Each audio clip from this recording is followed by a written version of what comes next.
It is important to act in the spirit of unity and solidarity that is characteristic of ASEAN.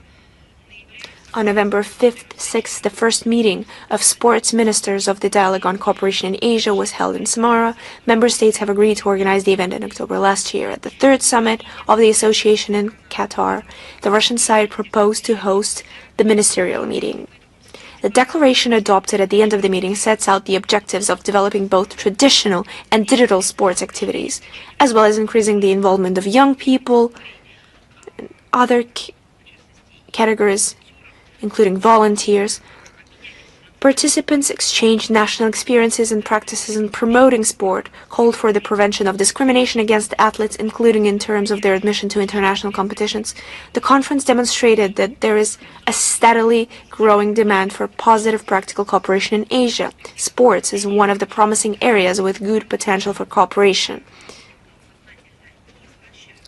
as long as it's not inverted in any way. We're continuing our efforts to build constructive, pragmatic cooperation in multilateral regional forums, working on a non-politicized agenda for joint development. And we view the Asia Cooperation Dialogue as an important element of a unified system of intergovernmental cooperation across the vast expanse of Eurasia. Another announcement: on November 12th to 15th, one of Russia's flagship IT events, Digital Solutions Forum, will take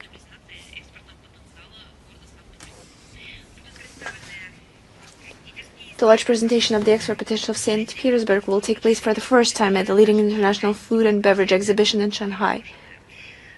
They will include, of course, ice cream so beloved by our Chinese friends within the framework of the exhibition. A business session, Export Potential of St. Petersburg, a masterclass for producers and exporters on the specifics of doing business with Chinese partners, as well as meetings with leading importers of the PRC are planned. All the events with the participation of Russian entrepreneurs will be held with the support of the Consulate General of Russia in Shanghai and, of course, the Russian Trade Representative Office in China. So we invite everyone to visit the Russia stand on this event, and of course to take note of the Russian cuisine. On November 12th to 15th, the Russian National Center in Moscow will host one of Russia's flagship IT events, the Digital Solutions Forum. The conference is an important expert platform for dialogue between government and business representatives. Participants will discuss the results of digital transformation in our country over the past year, focusing on the impact of information technology on the economy, the digitization of government and regions, and IT solutions for improving the quality of life of Russian citizens. The forum will be attended by the Chairman of the Government of the Russian Federation, Mikhail Mishustin, the Deputy Chairman of the Government of the Russian Federation, Dmitry Grigorenko. The event program includes an exhibition of technological projects where domestic IT companies will demonstrate their digital solutions and developments implemented in the economy, public administration, and everyday life, as well as an award ceremony for the winners of the Digital Solutions Award. We're confident that the forum will become a new point of attraction for representatives of the IT community and a place for strategic decision-making. And of course, we wish the participants productive work, ambitious projects, and new heights. And of course, we invite all journalists, especially foreign correspondents. We have invited our Russian journalists a long time ago to participate, and especially those who are credited in Russia and those who want to visit to participate in covering this event. And the relevant link will be available in the text version of today's briefing. And the third Astrakhan International Forum, North-South International Transport Corridor, New Opportunities and Horizons, will be held on November 26th-28th. This event has been held since 2023 and is an authoritative discussion platform that brings together representatives of government, business, and the expert community. Russia, being the largest Eurasian power, makes a significant contribution to maintaining peace and stability on our shared continent that is home to several distinctive civilizations. President Vladimir Putin's initiative to form a greater Eurasian partnership is aimed at achieving this goal. It envisages the establishment of broad cooperation between Eurasian states and multilateral associations. In this context, our unconditional priority is to further unlock the potential of the North-South International Transport Corridor.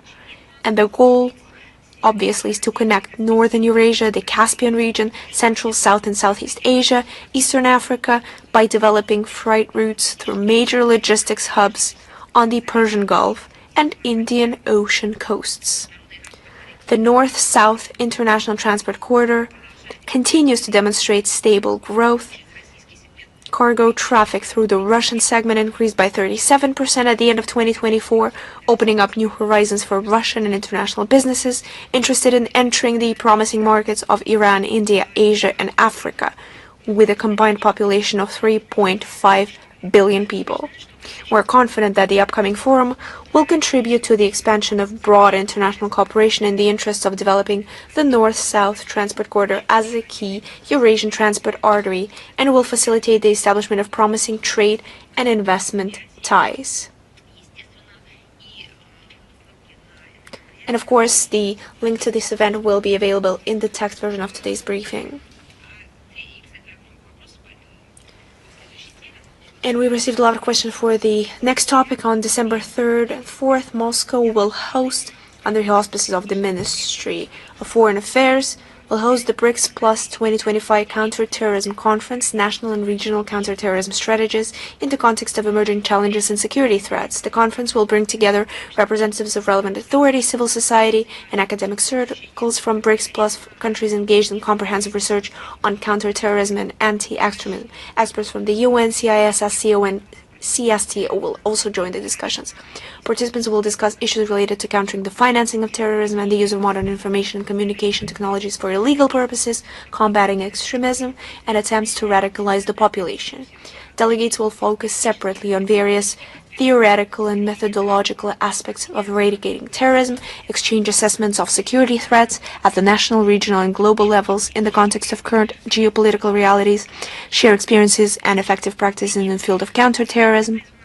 The conference is aimed at complementing the comprehensive efforts of the member states undertaken within the framework of the BRICS Working Group on Counterterrorism, as well as further strengthening cooperation in this area on the solid foundation of the BRICS Counterterrorism Strategy from 2020, the action plan for its implementation of 2021, and the position paper of the BRICS Counterterrorism Working Group from 2024.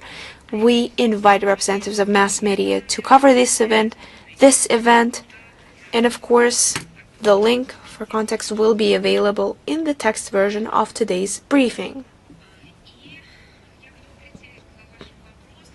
And I'm ready to pass to our questions. Is the International Life magazine with us? Good afternoon, Madam Zakharova. We have two questions. First of all, how could you comment the reports of the American mass media that the U.S. administration has at least 3 plans to conduct a force operation against Venezuela in order to overthrow the power in this country? First of all, this should be commented on by the official representatives of American authorities. I saw that there were comments disproving that, but I believe we should operate based on their official position. And second, our approach to the situation in the region, we have given our assessments repeatedly, and we're ready to present them once again. Any escalation will only lead to more problems.